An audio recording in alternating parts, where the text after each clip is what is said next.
Bonjour à toutes et à tous, j'espère que vous allez bien. Donc je vais vous faire aujourd'hui une capsule sur un sujet qui est très important, qui concerne le manque et la souffrance en parcours flamme jumelle. Donc je vais vous exposer ça étape par étape. Donc c'est un thème en fait qu'on m'a demandé d'aborder. Alors surtout n'hésitez pas à me demander des thèmes à aborder, je les aborderai avec grand plaisir, dès lors que j'aurai suffisamment de recul ou d'expérience ou d'observation sur le sujet. D'accord? Donc j'ai couché par écrit ce que je vais vous dire là maintenant, afin d'être plus structuré, le plus structuré possible dans ce que je vais vous dire. Donc il se peut que je lise de temps en temps, donc ne m'en veuillez pas. Alors, pour commencer, avant de parler du manque et de la souffrance, je vous invite vraiment à avoir du discernement par rapport à la relation dans laquelle vous êtes. Car ce n'est pas parce que vous êtes dans une relation souffrante qui est jonchée de séparation que vous êtes obligatoirement dans une relation flamme jumelle. Ce peut être une relation toxique. Ce qui peut vous mettre la puce à l'oreille, c'est que dans un parcours de flamme jumelle, certes, il y a de la souffrance, mais lorsque l'on avance sur le parcours, on va de mieux en mieux. On est de plus en plus heureux avec soi-même, puis avec son autre, ce qui n'est pas le cas dans une relation toxique. Donc j'ai fait une vidéo sur les différences entre la relation flamme jumelle et la relation toxique.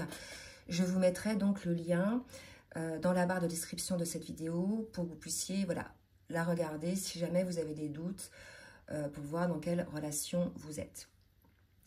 Donc, ce qu'il faut comprendre, c'est que dans la relation flamme jumelle, ce n'est pas votre autre qui vous fait souffrir, mais bien la remontée des blessures qui étaient enfouies en vous et que votre autre a réveillé inconsciemment, a révélé en vous par l'effet miroir. J'y reviendrai après. Donc là, je vais me baser ici pour faire la capsule sur mes observations que j'ai pu faire lors des accompagnements que je mène auprès des flammes jumelles et aussi sur mon propre parcours. Donc bien évidemment, je ne prétends pas détenir la vérité, mais je vous expose ici mes compréhensions du parcours qui, j'espère, vous aideront à sortir de la souffrance sur ce parcours d'éveil à soi et d'éveil à l'amour inconditionnel pour soi, pour l'autre. Donc même si chaque parcours est différent, on a quand même une trame commune qui se dessine. Donc avant de commencer, je vous demande de bien vouloir liker pour le juste équilibre et le recevoir, car je sais que cette vidéo va apporter des compréhensions pour beaucoup. Donc voilà, c'est juste pour l'équilibre. Donc il faut prendre conscience et accepter que la souffrance fait partie du parcours de flamme jumelle jusqu'à la guérison des blessures de l'âme et des traumas, les traumatismes liés à cette vie-là ou bien au transgénérationnel ou bien au karma. Plus on avance sur le parcours et plus on s'allège de nos souffrances pour arriver à une plénitude individuelle, puis ensuite à une plénitude en compagnie de son autre. Donc ne vous inquiétez pas, ce parcours n'est pas toujours souffrant, on parvient à une guérison qui rend la relation beaucoup plus fluide et stable. Donc, avant d'aller dans le vif du sujet sur le manque et la souffrance, je vais mettre en lumière quelques points importants qui sont pour moi à préciser pour éviter les amalgames. Premier point, les étapes du parcours, pour qu'on parle bien de la même chose en fait. Donc, pour m'expliquer sur le parcours et ses différentes phases, je vais vous décrire donc ce que j'ai pu observer dans mes accompagnements et ce qui résonne en moi, car il y a en fait diverses théories par rapport aux étapes du parcours. En effet, certains disent qu'il y a 2 étapes dans le parcours FJ, et moi je pense, en tout cas j'ai pu observer sur mon parcours et celui des personnes que j'accompagne, qu'il y a 3 étapes avant la réunion. Mais finalement, ce qui est important pour moi, ce n'est pas le nombre d'étapes, mais de comprendre en fait qu'il y a un parcours individuel, notre propre parcours de guérison, et un parcours en duo qui est en parallèle avec le parcours individuel. Et ce parcours en duo est marqué par la lune de miel, la séparation ou les séparations, les retrouvailles ou la retrouvaille, la réunion et la fusion. Donc la durée de chaque étape est différente selon les duos. Il y a aussi des différences entre les parcours dits longs et les parcours dits récents qui sont plus courts. Cependant, ne vous leurrez pas, car même en parcours dit court, il faut le temps de guérison nécessaire. Et j'ai pu observer des réunions pour ces parcours-là dits courts qui parvenaient après 2 à 5 ans de cheminement, de guérison. D'accord ? Donc voilà, n'essayez pas de précipiter les choses, ça ne sert à rien. Pourquoi? Parce qu'il faut que les deux jumeaux aient opéré leur plus grande guérison avant de se réunir. Par exemple, la féminine peut être en fin de parcours individuel, mais si son autre est encore dans le déni, le duo n'est pas en fin de parcours, puisque son autre n'est pas dans son fin de parcours individuel. D'accord?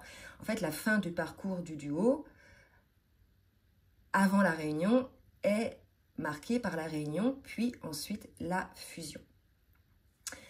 Je tiens donc à préciser également qu'il y a des duos, cependant, dont les âmes ont décidé de se réunir avant leur guérison respective sur leur parcours individuel.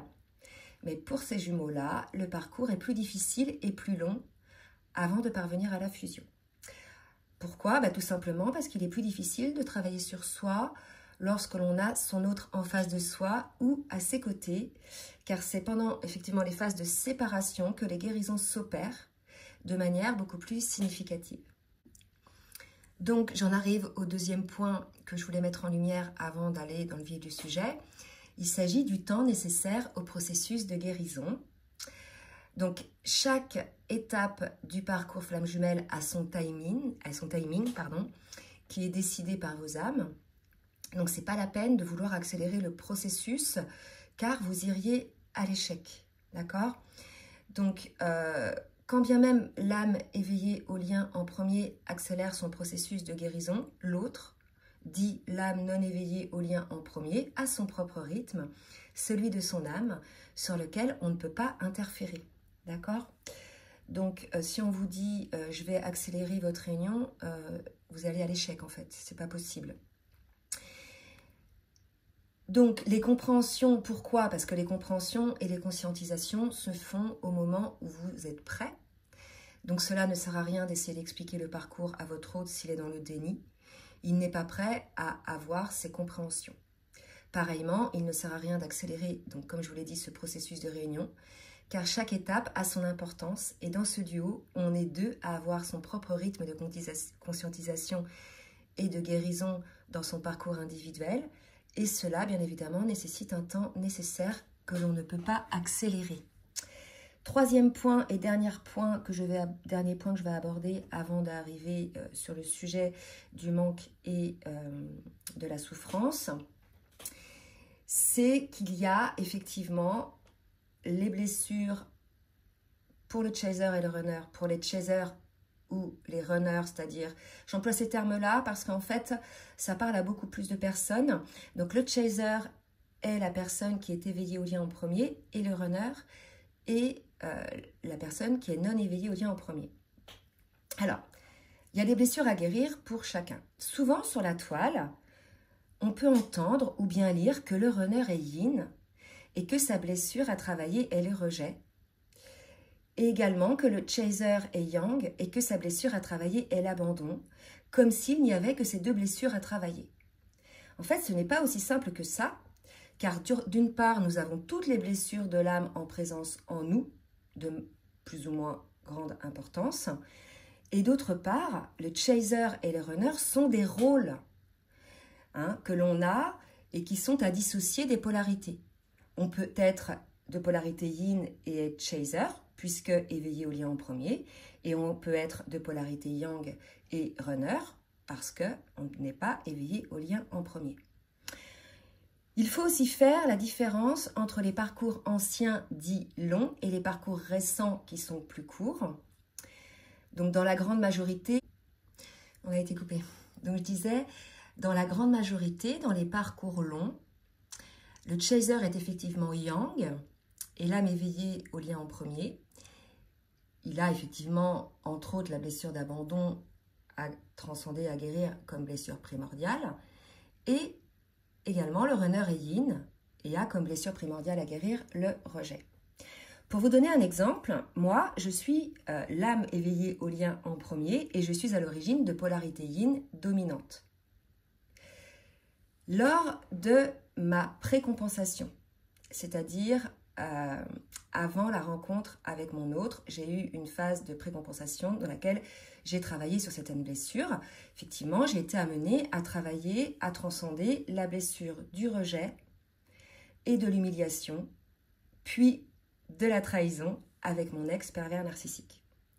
Donc, il me restait essentiellement à travailler la blessure d'abandon avec mon autre dans les 2 premières parties du parcours et la blessure d'injustice qui a été mise en lumière lors de la 3e partie du parcours. Donc ça m'appartient en fait, à quel moment interviennent ces blessures, la résurgence de ces blessures pour être mise en lumière pour la guérison. Bien sûr, chaque personne a des blessures qui sont mises en lumière à tout moment du parcours, d'accord? Mais je vous donnais juste mon exemple. Donc, dans les parcours récents, il y a en fait, comme je vous le disais, une phase de précompensation durant laquelle la blessure primordiale a bien souvent été transcendée, et ce, avant la rencontre avec son autre.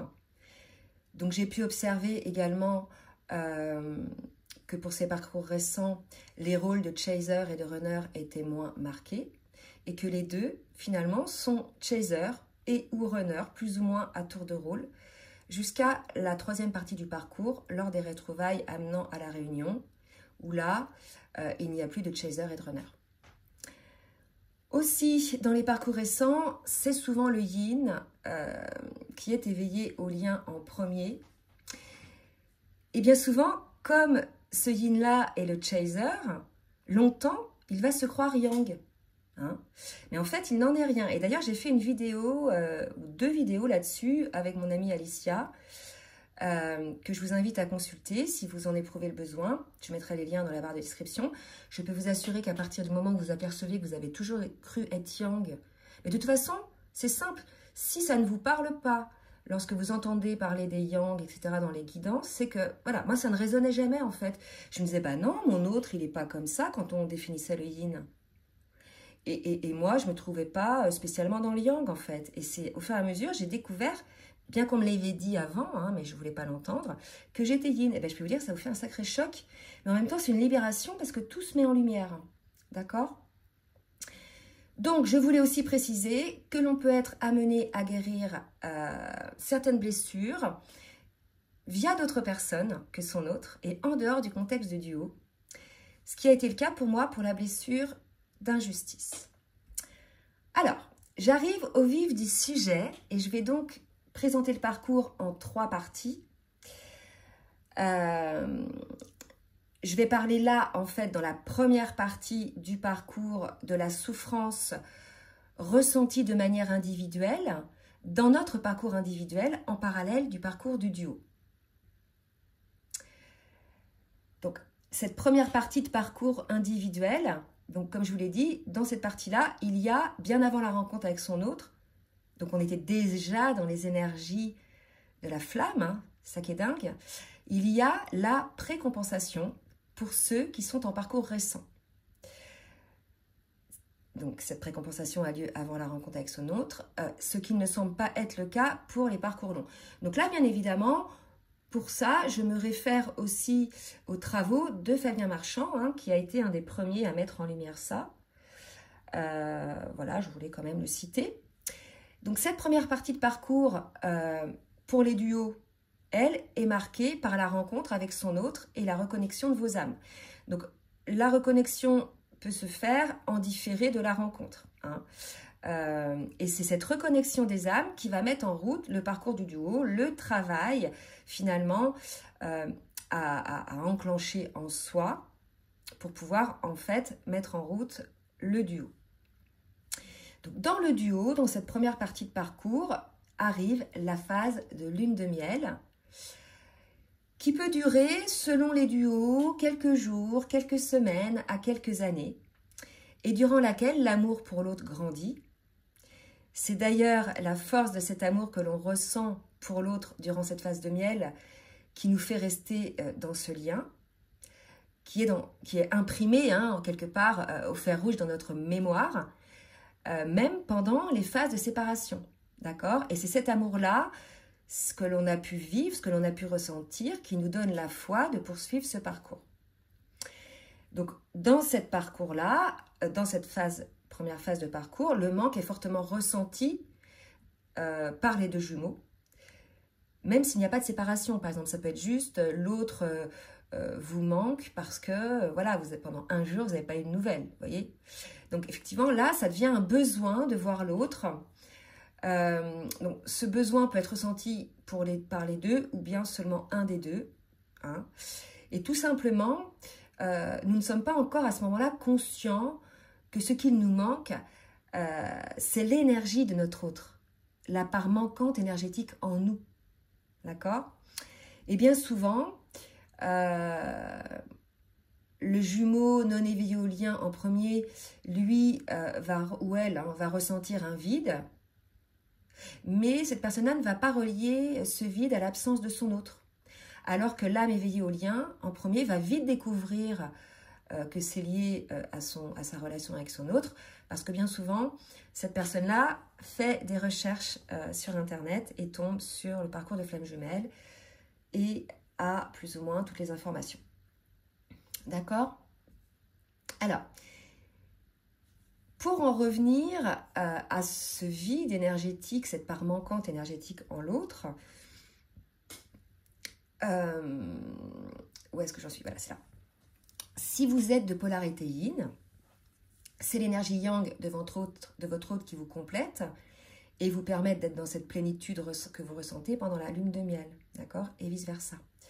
Donc pendant la lune de miel, le manque est ressenti et nous donne l'impression que l'on a perdu sa part complémentaire, qui est énergétique, et finalement c'est réellement le cas. Hein.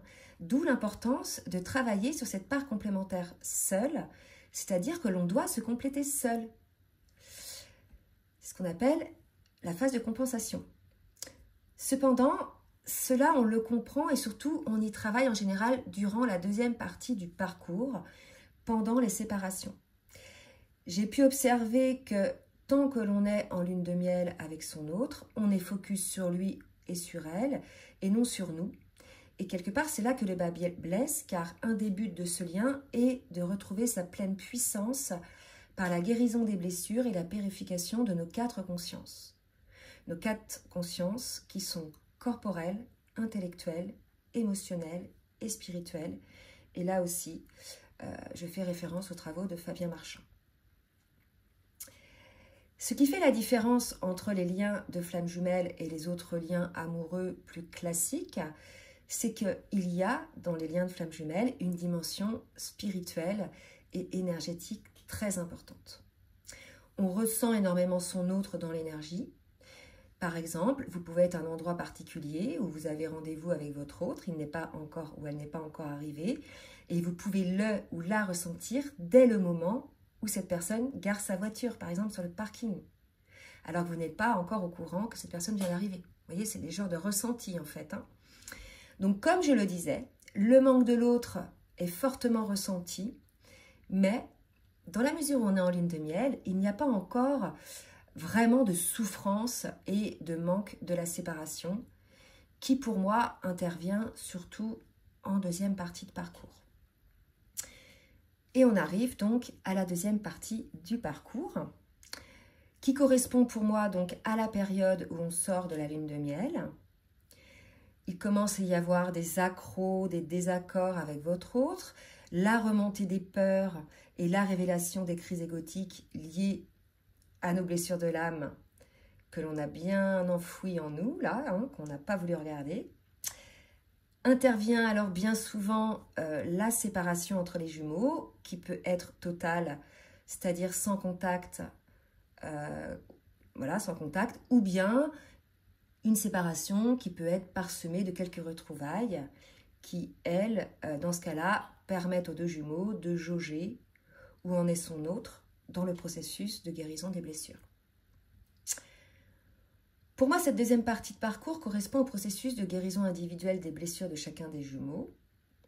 de ce que j'ai pu observer des personnes que je suis en accompagnement dans cette deuxième partie de parcours, les blessures à travailler pour parvenir à les transcender sont essentiellement les blessures primordiales de rejet et d'abandon, et aussi de la blessure de trahison.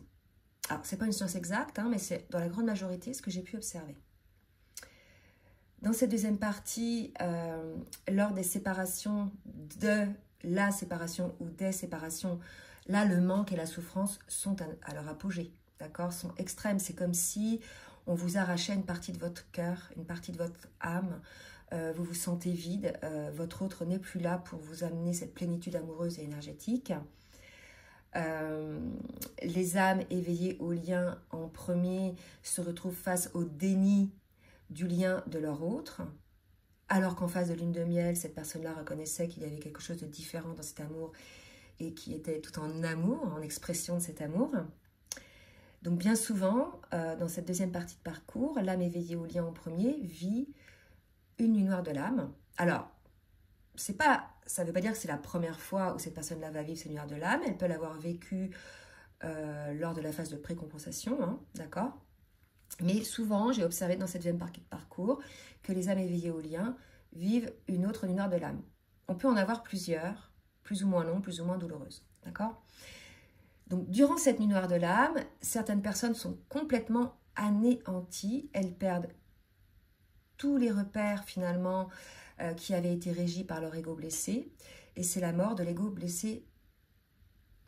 La nuit noire de l'âme, c'est ça, en fait. C'est la mort de l'ego blessé, vous voyez.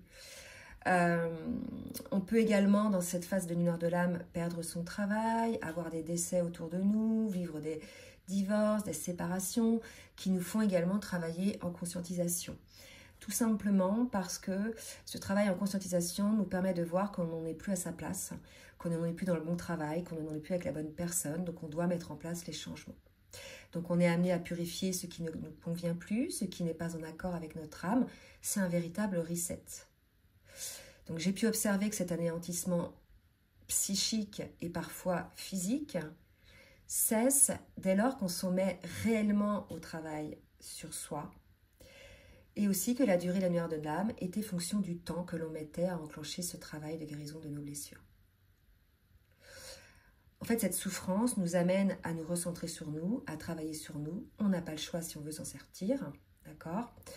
Donc cette deuxième partie de parcours dure finalement le temps qu'il faut pour chacun des jumeaux pour entrer en travail sur soi.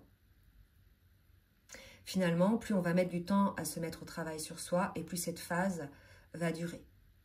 Donc la souffrance dans cette deuxième partie de parcours concerne surtout l'âme éveillée au lien en premier, qui est dit chaser, qui est là dans une totale incompréhension face à la fuite et au déni de son autre.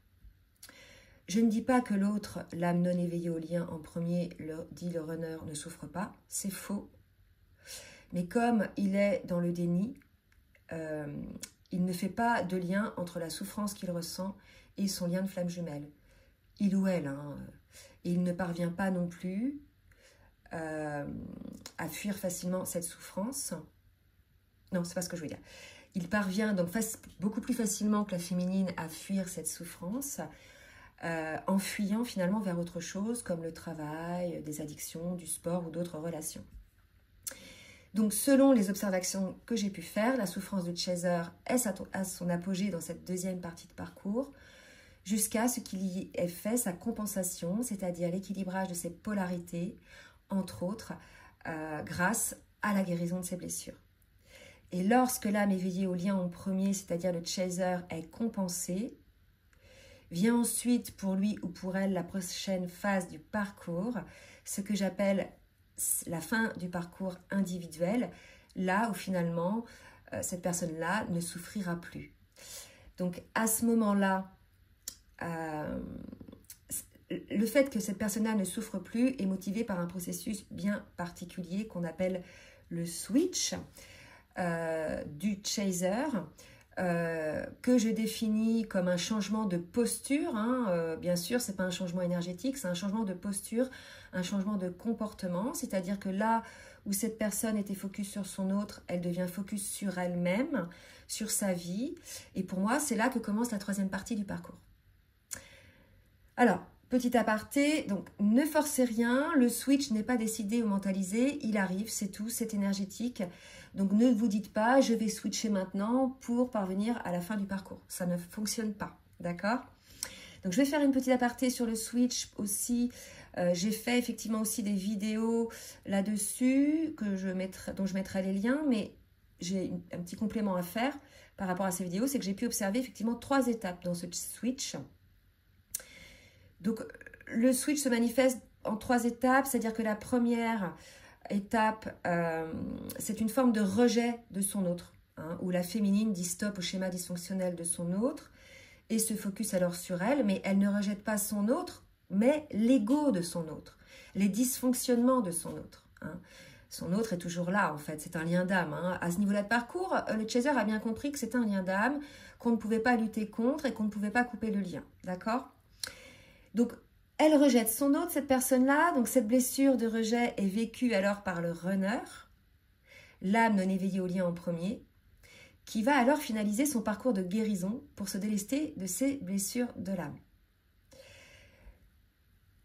Dans ce switch, j'ai pu observer une deuxième partie où il peut y avoir, pour certaines âmes éveillées au lien en premier, dites chaser, des remontées de blessures. Et il peut aussi y avoir une mini noire de l'âme. D'accord?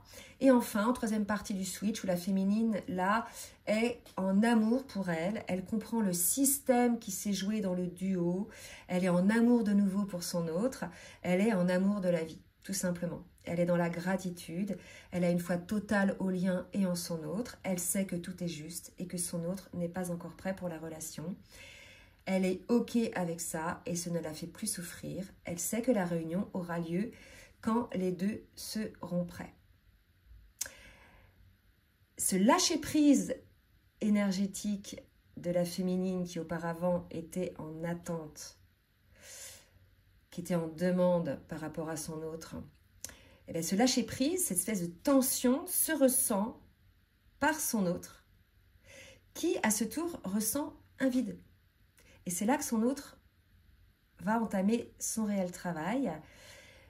Et on arrive donc là, pour moi, à la troisième partie du parcours, qui est celle finalement de, grosso modo, de la guérison des blessures et du karma du duo et du transgénérationnel de chacun et peut-être du duo. Donc, comme je l'ai dit, là, au début de la troisième partie de parcours, la féminine, donc le chaser, je dis la féminine, mais ça peut être des masculins, ne souffre plus et ne ressent plus le manque de son autre.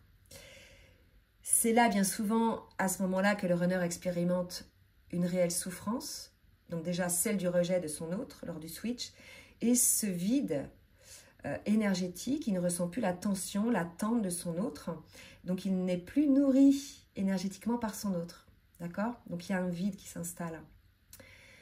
Donc le runner va alors sortir petit à petit du déni grâce à ce switch de l'autre et s'éveille au lien.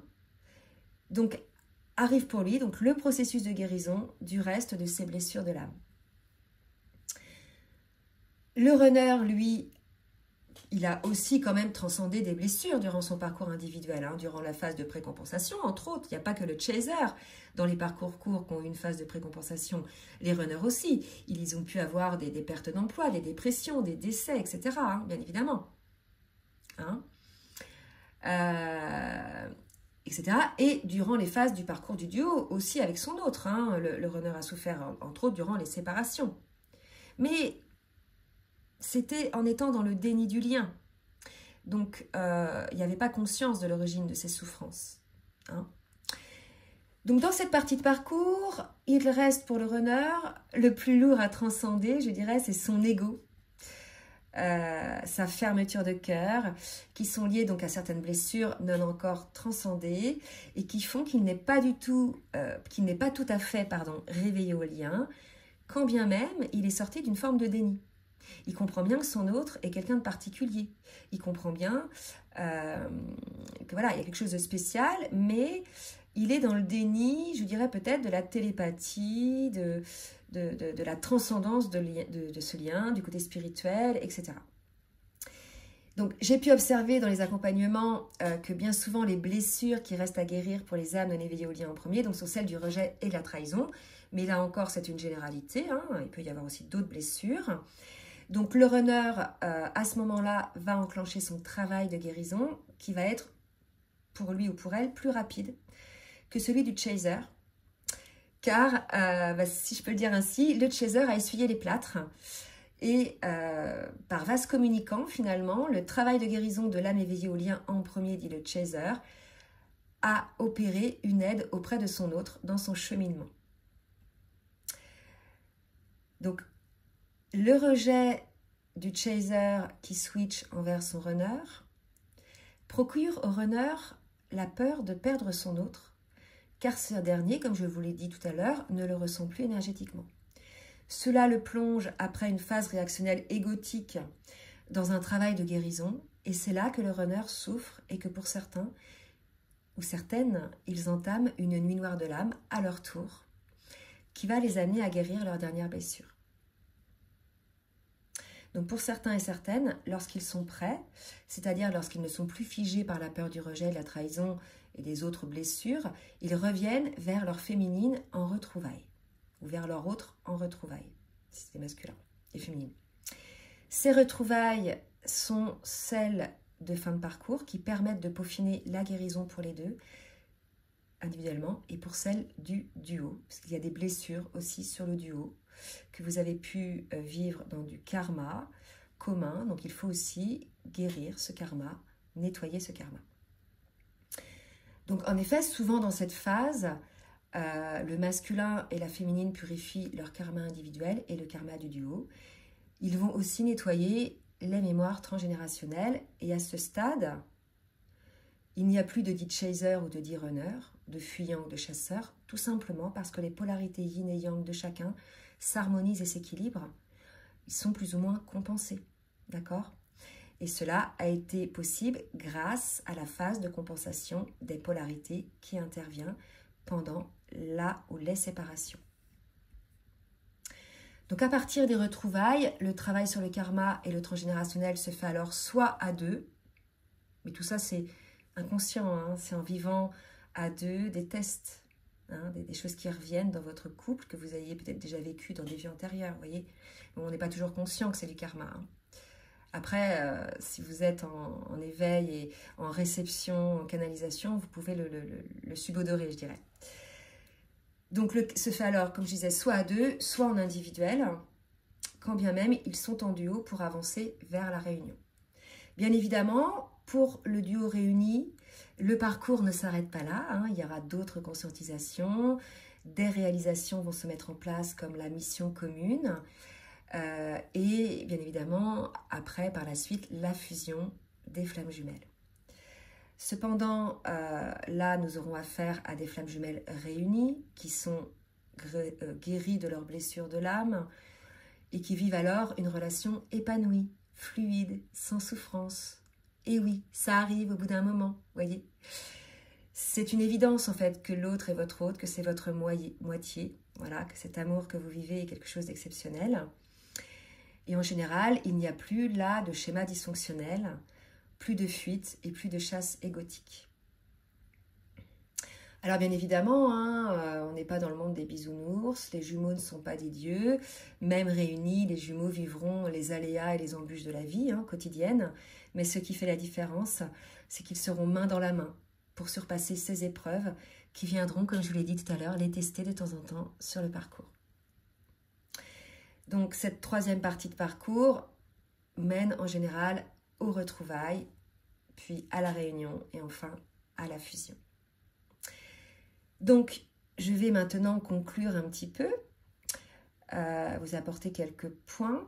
Donc dans un parcours flamme jumelle, donc les deux jumeaux, vous l'aurez compris, souffrent, mais à des moments différents, hein. Mais les deux traversent des moments de remise en question, de guérison, et contrairement à une relation toxique où souvent il n'y en a qu'un qui souffre, d'accord?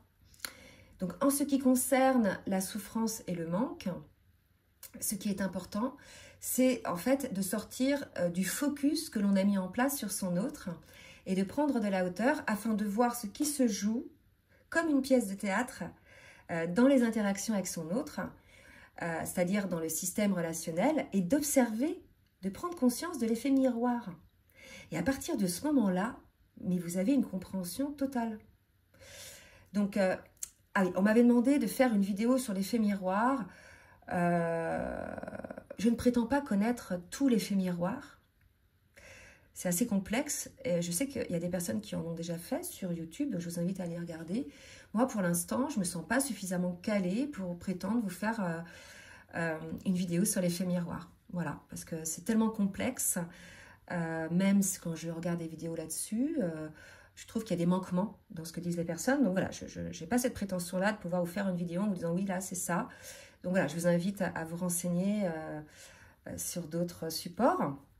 Donc je reviens sur la souffrance et le manque. Ils sont donc surtout ressentis, vécus, jusqu'à ce que chacun des jumeaux soit aligné à soi-même. D'accord? C'est-à-dire dans sa plénitude, c'est-à-dire être bien avec soi-même. Et cela arrive généralement dans la phase dite de fin de parcours individuel. Hein, où là, en plus, on est bien avec son autre et on parvient à une sorte de complétude à deux.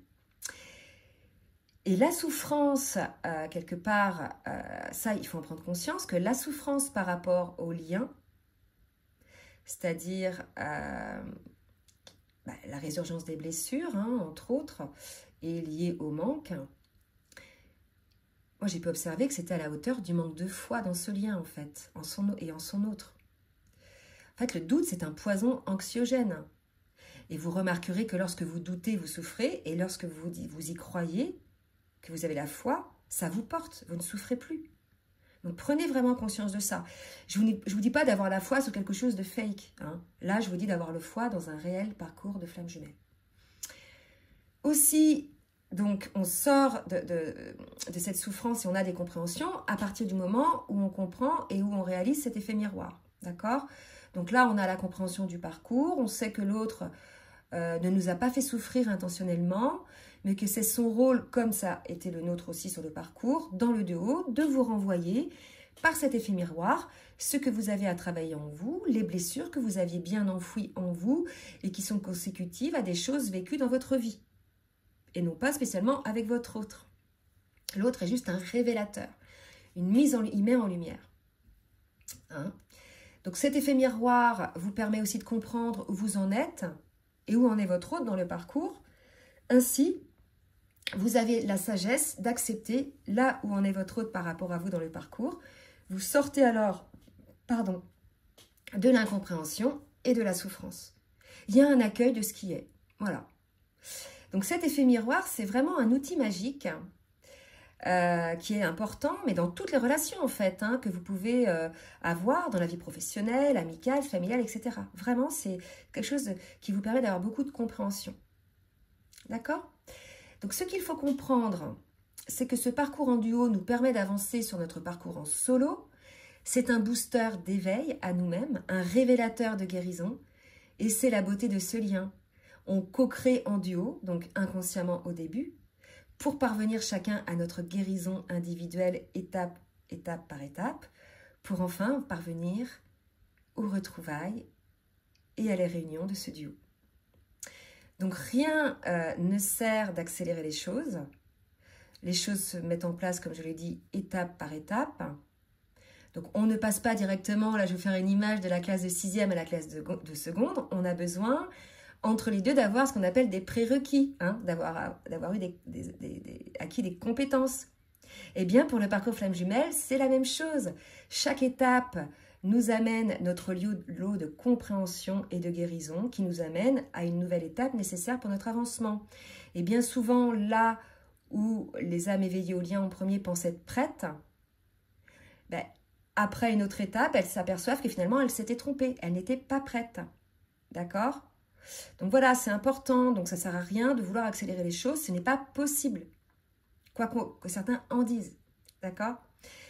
Effectivement, on ne va pas passer, alors là je vais faire quelque chose d'extrême, mais on ne va pas passer de l'étape de la séparation en première partie de parcours à la réunion définitive en fin de parcours. D'accord ? Donc on a un cheminement de guérison et de purification à faire qui est inévitable sur ce parcours. Et moi, je peux vous aider dans votre cheminement et le processus de guérison des blessures de l'âme si vous le souhaitez. Donc j'espère que cela va amener des compréhensions aux personnes qui sont en souffrance. Donc n'hésitez pas à partager la vidéo et à laisser des commentaires pour partager vos expériences pour le collectif. Et si vous souhaitez donc un rendez-vous avec moi pour un accompagnement sur votre parcours, comme d'habitude, je vous laisse mon adresse mail en bas de la barre de description de la vidéo. Je vous fais des gros bisous et je vous dis à très bientôt. Bisous, bisous.